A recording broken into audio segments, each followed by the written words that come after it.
Ben, welcome to the Compete Everyday podcast. Jake, thank you so much for having me. Couldn't be any more excited. So I know you and I are going to have some fun based upon a lot of our dialogue we've had. So I'm ready to cut it loose with you. Yeah, man. First I've got to ask and kick things off. We just chatted a little bit off air. For those that follow me on Instagram, I posted something around the other day around motivation is fickle. Motivation comes and goes. You need the discipline and to show up and do the work. And you and I had a dialogue off air as well as on Instagram around it. And I think a lot of it is first the feeling and the definition of motivation. But what I want to ask before we start is, what do you define motivation as, and how do you look at it as part of integral or a necessary requirement for our work? Well, first off, I would share with you that I always go to one of the first rules of sports psychology, right? And that's that for an athlete to perform at their highest level, and this speaks to somebody in the business world as well, but for an athlete to perform at their highest level, they cannot solely rely on their natural talents and abilities. They have to understand the mental toughness side of what it takes to achieve peak performance. And what I've found in working with some significantly high performers in their space is that there is a uniquely defined burn or deep-rooted motivation why they're going to take action that day. So for me, where I was having fun with it and taking jabs at you, but I know that you believe in people's internal motivation, is that you can't take action without understanding the reason why you want to take action, right? So and some people can explain it and it's eloquent and they know exactly what it is. And some people are like, I don't know what it is, but there's just something in me and I wake up and I'm going to go compete every day. I'm going to go make it happen every day. I'm going to win every day. But for me, I'm just a big believer that there has to be a combination of both, right? It's understanding mental toughness, understanding what drives you internally, but then taking those natural talents with the definition of what it means to have a great day. And then you go attack it from both sides and you win that day one day at a time. I love it. And you, as you defined for me, the burn is about understanding your internal drive and motivation coupled with extreme consistency and habits, which creates our championship mindset. That internal burn for you, do you see it? And let me ask, because of your work, do you see it more productive when it comes from a place of fear or a place of gratitude? Well, mine comes from a place of deep-rooted pain of having to grow up very fast in my life. And, for everybody, it's different. As I answer your question, I want everybody to recognize I'm not the only one that has a story, right? Jake's got a story. Everybody listening, you have a story. There's something that motivates you. There's some example, or maybe somebody made sacrifice for you. For me, I had to grow up fast. My mother was diagnosed with a rare muscle disease when I was just a young boy in 1985. Fast forward 11 days before my 8th birthday, my mother actually passed away from a disease called amyloidosis. And each and every single one of us in our muscles, we have amyloids. If you have an excess of amyloids, you'd have this disease called amyloidosis. My mother, when she was diagnosed, was told she was only the second woman under 40 years old that one of the two foremost leading experts in the world had ever heard of having amyloidosis. Gave my mother 2 to 4 years to live. My mother ended up taking out a journal where she unleashed her positive mental attitude into the world. My mother would write, beat the statistics, beat the odds, live with the disease that is chronic and fatal, believe in yourself, combat anything, purpose in life. And even though my mother passed away 11 days before my 8th birthday, I remember my mother putting one foot in front of the other, one foot in front of the other, one foot in front of the other, to make it to the head of the dining room table every night. Parents were divorced when I was 6 months old. I never knew my parents together.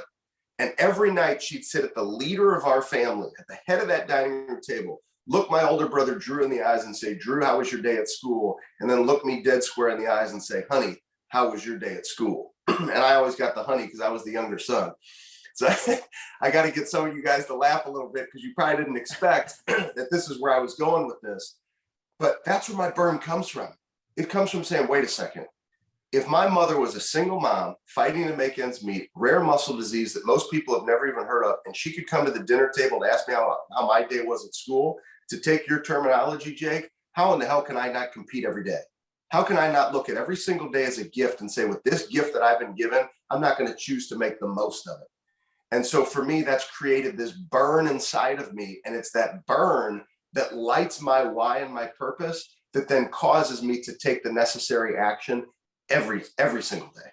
I'm curious about this because for those that aren't as familiar with your work as perhaps I am or a few other listeners, they come across your Instagram, they see, everyone you're working with, they see how accomplished you are. We know you didn't start at that point, but you think, man, Ben's just got this fire, this attitude. He's got the burn. I don't quite have that. Did you ever have a point along your journey, maybe before you started coaching people and speaking, where maybe that burn was a little bit more of a smolder and you forgot some of it? And if you did, how did you reignite it or refocus back on it? So here's what I would share. And I'm glad you bring this up because I have been doing this for over 15 years. And a lot of people, right, they reach out to guys like us and they say, I got this message, like I should go, like speak to the Pittsburgh Pirates. I should go speak to the St. Louis. And you're like, okay, just hold on a second. Like this might take some time. We have to might start somewhere than a Major League Baseball club, right? Yep. And so I appreciate the question because I want to take you back to, yes, I've always had this burn because of what I saw with my two eyes. And before I turned 8 years old, some people, the burn has always been there, but I'm going to answer for me. So the burn has always been there. I've been blessed to have mentors and coaches in my life, mentors and coaches and loved ones who were there to pick me up off that mat of life on the days I did not want to do it. And I think sometimes for guys like you and I, people think that we're just completely wired this way. And we don't have days where we wake up and say, I don't want to do my workout or I want to eat poorly. Of course, I wake up some days and say, I want to eat poorly. I just choose to not eat poorly unless it's a reason I'm supposed to be eating poorly, right? Yeah, or I think I've heard you say you would eat pancakes every day if you could. Yeah, but see, then to me, I become a fake, right? If you were to say to me, hey, Ben, how was your morning routine today? Oh, Jake, typically, here's what I do. But today, I just didn't feel like it. I woke up, canceled my first 3 phone calls, took the kids to school, which I do every day anyway, took the kids to school, but like the kids could tell I was a little bit off, came home, made a big stack of pancakes, extra butter, extra maple syrup. And hey, I was on time for our interview. I would be the biggest fake and fraud there is. And I'm not saying that somebody has to compete the way that you compete every day. I'm not saying somebody has to compete the way that I compete every day. But going back to your question, compete where you are. Like everybody wants the result. Everybody wants to work with the NFL player. Everybody wants to work with the NBA player. Everybody wants to work with the Alabama Crimson Tide football team. I sent a street sign to Nick Saban in 2013 to get his attention. And I'm getting ready. I actually go to spring ball this Friday on the 26th and 27th of March to kick off my 4th year of working with the Crimson Tide. It's 2021. I just told you I sent him a street sign in 2013. This did not happen overnight. And I strategically sat in this part of my office on purpose today for this interview because I knew with your background, I had a hunch you were going to ask me about how I actually got started. So I did this on purpose to catch everybody. What do you think everybody's been looking at so far? Most people are probably expecting it to be the football jersey in the top left or the helmet right behind you. And I know just based on research, it's that basketball in the top right corner. You got it. It's right here. Okay. So everybody's going to look at, oh, that's a national championship helmet from this year's team. Oh, there's a Nick Saban autograph signed foot. No. You nailed it. See, because this is what people don't notice and what people don't pay attention to is oftentimes where people actually had to start. So in 2011, my old high school basketball coach, my work in coaching and speaking started in 2006 for my work as a financial advisor. And so for 5 years, I didn't do anything in sports. Everything was working with advisors. That's what I knew. It was in the business world, coaching, speaking, writing books, nothing in sports. 2011, my old high school basketball coach calls me, and he called me Benny Boy, still calls me Benny Boy to this day. And he says, Benny Boy, and I was never that athletic. I mean, I'm an athletic guy, but I played with 3 D1 guys. I was slow. I couldn't jump. I could shoot a little bit, but I was the guy. If I made it, I was on good terms. If I missed it, I was sitting on the bench. And he says, Benny Boy, because he knew I always had a heart, right? I was a leader back then. It was just something I always prided myself on. If I didn't have the physical ability, I'm going to give my all to the team in every way that I could. And so he says, Benny Boy, I need you to come fire up these kids. They're underperforming. They're way better than that. Just come fire these kids up. I said, Coach, I would do anything for you. I said, tell me where I need to be. Parkway Central High School. They were the number 10 team in the city. I went to a high school named Ladue High School. I drive out that night. I fire the kids up. They were unranked. They knock off Parkway Central. And brother, I was hooked. I've now gone back for 10 years to my high school. And so that's why that is so prominent in my office. So the front door of my office is right here. And then there's all kinds of stuff on the wall here. But that is the first thing that you see eye level when you walk into my office, because that's where it all started. And I'm never going to forget that. And I'll never stop giving back to these kids. 10 years I've gone back. I've never been paid a penny from my old high school to go and speak. And most people, they call us, oh, I want to speak, but I got to get paid. Don't focus on the money. This is not about you. You don't get into a career to want to help people connect to their burn, to discover their habits, to be the best they can be, because it's about you. And so that basketball was the first basketball I was given from the players at the school. There's a letter there from my head coach from 1996 that he wrote me. And so that shelf is all about that phone call that he made where I said yes to going back in 2011 to speak for free. That's right, for free, to a high school basketball team. And that's where it all started. And I love that. And I've shared it a little bit on our podcast before. I started Compete selling t-shirts out of the trunk of my car behind a gym in Dallas. Like, I get it. And you go speak for free because a company asks or a school asks, and especially early on, you have no idea about the speaking industry. You're like, yeah, let me go fire them up. Let's go talk. How can I encourage those people today? And you hit the nail on the head as well of saying, like, you don't get into that space about you, because your mission, your purpose is to serve others and help others become better and let them go and make impacts. And so for those listening, like, you have to start, and it's not going to probably be in the big arenas. It's going to be in a small gymnasium or in a little office. But until you start getting those reps and getting better and helping people, you don't get the opportunities in those bigger stages. So Ben, I love hearing that. You talked about your coaches and mentors. Let me mention one thing. Yeah. I think we have to frame this appropriately, because I know you've been there. I've been there. I have literally been paid coffee cups. Can you imagine? You come home and you're telling your wife, I have this dream. I'm going to build this. I'm going to speak. I'm going to coach people. And so, oh, how did it go today? Right? Like, was there a budget? I got this coffee cup. Yeah. and you know, it's not a joke. Oh, yeah, 100%. I've been there. And you're getting these looks like, babe, I love you. I fully support you. But like, honey, that's a coffee cup. Like the mortgage company does not accept a coffee cup in order to pay the bills. And I encourage everybody, wherever you are, it's probably not your final chapter. Just like where I am right now, I feel like I'm only scratching the surface of what I will be able to achieve, because I have these mentors and coaches who push me like crazy. They make me feel like I haven't done anything yet. And I love that. So just for me, I'm just scratching the surface. If we always have this mentality, we're scratching the surface. We have so much more to learn, but I'm going to own it where I am right now. You'll never stop growing.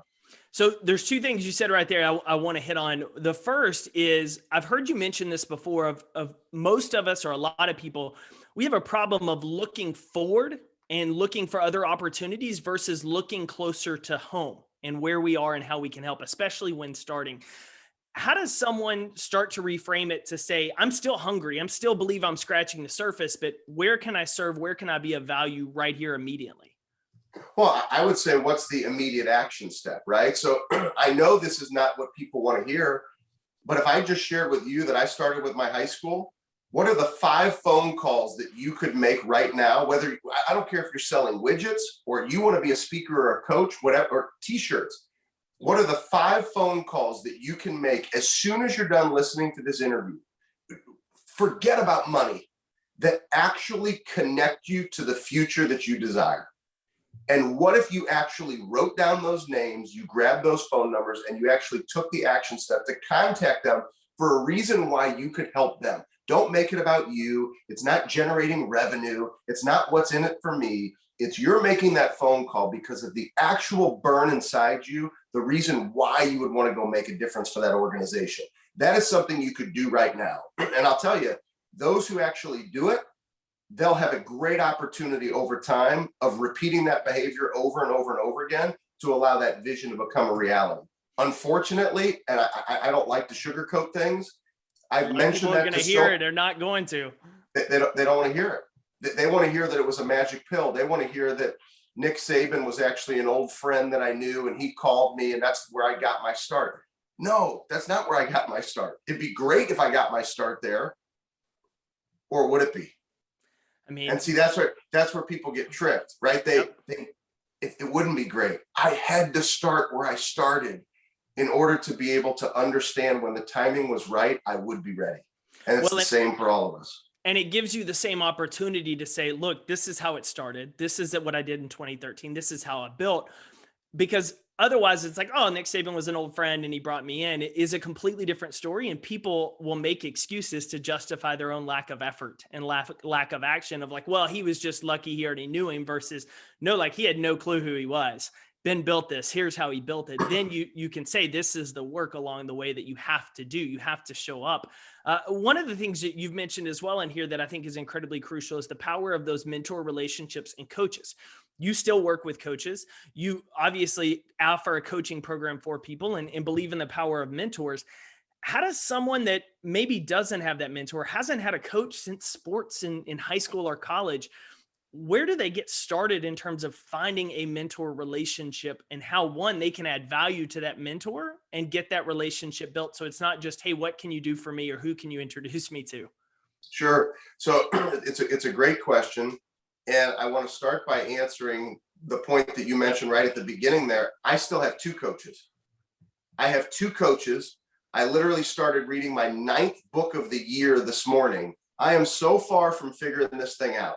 So number one, it has to be a check the ego mentality that no matter what we've accomplished, you do not get seduced by success and start telling yourself how great you are and you've got it all figured out. And anytime you're resisting coaching, there's going to be excuse, well, I can't do. Okay, so let's start at the most basic. How about for free? Like, go find an accountability partner. Go find a friend in your office. So let's say somebody listening right now, I started my career as a paper broker, okay? And so when I was a paper broker in Chicago, I didn't have a coach. I had two great mentors who owned the company that taught me sales. But I could have gone to one of my colleagues and said, let's coach each other. Like, what are the things that are working? And I didn't do this. What are the, now that I know this, I wish I would have. You know, I could have gone to Nate Burrows and said, Nate, what are the things you're doing that are working? Let me share some of the things that, and we could have coached each other and held each other accountable, right? So when people hear coaching, oh, I can't afford it. You can't afford to have an accountability partner where you take 30 minutes of your week and say, did you do or not do what you said you were going to do this week? Like, we all can do it. It's easy to make the excuses. And then whether somebody does coaching with our team, whether you do, I just believe in coaching. So whether it's free, whether you go back to a friend, whether you hire somebody else, you don't have to hire me or my company. What I'm saying is you have to have that accountability in your life. Somebody who's looking out for you, who understands you, who's going to call you out when you're not showing up consistently, doing the things you know you need to do to have that vision that you say you want. I love it. I love it. You have to have the iron to sharpen you throughout your life. With my two high school basketball coaches, right? The one who called me, he's still one of my mentors. I write about, these guys are characters in books that I write. I played for these guys. I graduated high school in 1997. That's almost 25 years ago. I graduated. And these guys are still in my life, influencing me and helping me. And those are just mentors. Those aren't my two coaches, right? So I've always believed in it. And I know that you believe in it too. I think you've just got to silence the excuses and find a way to take action to have accountability in your life, if you don't have it right now. I love it. I love it. And we talk about accountability is so crucial to success. And so I love hearing how you hit that home for them. As we wrap up today, Ben, one of the last things I want to talk about is the power of affirmations. And I've heard you share a little bit of the story of Enos Williams and your relationship. Yeah. One of the things where I think a lot of people get tripped up on affirmations, and I would love your thoughts on it, is the idea of telling yourself things that aren't true. And, I'm rich, I'm wealthy when you have $100 in the bank, and how that doesn't work as well as what's within your control and telling yourself, I'm going to outwork this, or I'm going to be the hardest worker on my team. And so talk to me your viewpoints on affirmations and how crucial they've been for you as well as the people you work with. So you mentioned Aeneas Williams, who is a dear friend of mine. I mean, you talk about a mentor in my life. Many people see Aeneas Williams playing 14 years in the NFL, Hall of Famer. That man has done more things off the football field than he ever did on a football field. He's helped me through challenging periods of personal despair in my life. He's always been there for me. And I love this story. I mean, you talk about affirmations. He shows up to one of our boot camp events. He's speaking here in St. Louis. People had flown in. It was a dinner event. He walks in and he's carrying this notebook. And I'd never seen this notebook before. And he opens up this notebook and it's all red writing, handwriting, his handwriting, which I had seen before. And he goes and he starts sharing with the audience that night. He says, when I was heading into my senior year at Southern University. Now, keep in mind, he walked on at Southern University as a junior, okay? So for those that maybe don't follow like sports, like how many people walk on to a Division I football program, and Southern University, not a powerhouse, but walks on without having played freshman or sophomore? That doesn't happen. No. He then makes the team as a junior. He's then starting by the end of his junior year. And now he's sitting in his dorm room before his senior year starts. And I'm just going to share 3 of the goals. He had pages of goals in red pen. And 3 of the goals, he said, I will play in such a way that my coaches will get promoted to better jobs. I will lead my team to the Super Bowl. And I will be recognized as one of the greatest cornerbacks to ever play the game. Jake, in all capital letters, Hall of Fame. He's sharing this with us, and we're picturing him sitting at this old wooden desk in this dorm room at Southern University with this red pen that we can see the ink, writing down these goals. So to your point, had he achieved those things? No. Most people would have thought he was crazy for even putting them on paper, having walked on 1 year earlier at Southern. And so we have a choice in life. When you believe something, you either surround yourself with people who support you, love you, based upon your beliefs, and say, I believe you can do that. Or there are the naysayers, which you don't have to give them your energy or your power. Aeneas was blessed to have amazing coaches and mentors who supported those beliefs. And Aeneas believed in himself. And every day, you talk about competing every day. This man competed every day. And you fast forward to 2021, the number of goals that he wrote down, it's incredible what he accomplished. But let's just unpack the 3 that I just shared. I will play in such a way that my coaches get promoted to better jobs. 5 of his direct coaching, his direct report coaches in the NFL alone were promoted to head coaching jobs. Most notably was Lovie Smith, who who was defensive coordinator when Aeneas went to the Super Bowl with the Rams. He went on to take the Chicago Bears to the Super Bowl. Okay. 5 just in the pros. Fellow East Texas man myself. There you go. And then you have the second goal. I will lead my team to the Super Bowl. Aeneas gets signed after 11 amazing Pro Bowl years in Arizona, signed to the St. Louis Rams, comes to St. Louis, the beloved Rams. He goes to the Super Bowl, loses. That was the first year that Tom Brady won out of all of his run, loses to Tom Brady and the New England Patriots. And if Aeneas were here right now, he would tell us, I should have written down bigger goals. Lead my team and win the Super Bowl. He only put lead the team. He was a captain of that team.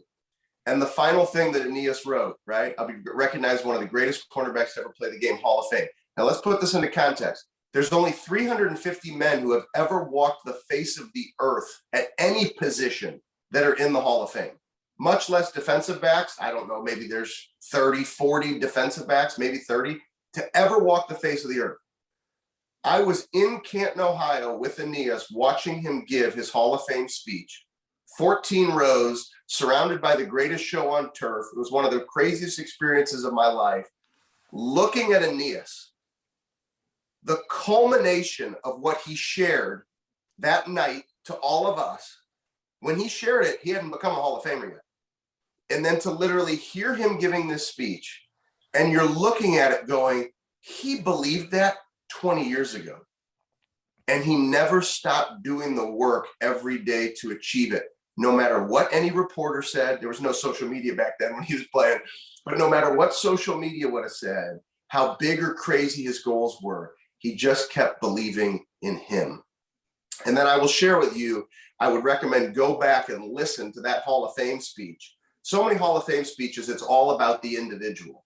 Aeneas is a pastor now in St. Louis. He's amazing. It's always about what he can do for somebody else. So here he's got this greatest platform ever, one of the 350 men to ever walk the face of the earth to go into the Hall of Fame. And here he decides to make the speech all about you, all about each of us. And he literally says, start with the end in mind and die empty. And he delivers his motivational speech when it was supposed to be like, you know, his stats and accolades to get all. And he took the opportunity to say, if there's millions watching, I want to change somebody's life tonight.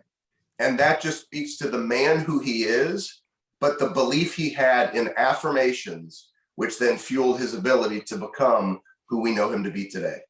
Well, and what I've always been struck when I've heard you share that story is the power that those first two affirmations were around the idea of how can I use what I've been given to help others? How can I impact and play so well that my coaches go on to get promoted? How can I be the leader that leads our team to the Super Bowl and make that impact? It's them. Jake, who even has goals like that, right? Yeah. I'll play in such a way my coaches get promoted to better jobs. You don't even hear people speak that way. No. Much think that way. It's extraordinary. It's incredible. And so speaking along those lines, it's a very uncommon form of leadership that we don't see today and what we need more of. You have a new book coming out called Uncommon Leadership that I know you've got multiple books in the pipeline that you've already written, have published. I highly recommend. This one's coming out later this year. Give us a quick synopsis of what people can expect with it and where we can go pick up Uncommon Leadership. So I believe we all have an opportunity to reach our greatest potential by winning one day at a time. And essentially, we're never a finished product, so you never finish it. So it's this constant, you go for it. If you're hearing that and that seems like uncomfortable to you, that's what an uncommon mindset is. And many people run from that uncommon mindset. And what this book encourages people to do, it's to choose to be uncommon every day. It's to choose to understand that you can think differently. You can show up differently. And uncommon leadership takes 11 ways that the greatest leaders lead. So stories from my work with Coach Saban to the influence that my mother had on my life. And these 11 leaders sharing what it truly means to be an uncommon leader. And essentially, you're all leading yourselves, and you're also an example for somebody, whether you have a title as leader or not, we're all leaders, is that here's this opportunity for you to become an uncommon leader in a world where you have the opportunity to do whatever you believe you can do, which was just evident by what I shared with Aeneas Williams. But couldn't be any more excited about the book. It comes out August 3rd, which the publisher strategically picked that date because that's right at the beginning of training camp. So with all my work in sports, they wanted it to be a training camp release. And so very excited about it. And people can actually pre-order it. The best way is probably just to visit our Instagram page @ContinuedFight. And then up at the top in the bio, there's information that'll lead you to understanding how you can pre-order the book right now. Awesome. And we'll be linking to that in the show notes as well as all the social posts. Ben, besides Instagram, where can we find and get connected with you to learn more about the Burn podcast, your coaching, and everything else you have going on? So Instagram is probably the most common, as I mentioned, @ContinuedFight, but bennewman.net is the website. And certainly look forward to staying connected with so many of you. And Jake, I appreciate you taking the time and reaching out. And I appreciate all of your listeners taking the time for us to all spend time together today. Thanks, my man. It's been a pleasure. I appreciate you joining the show.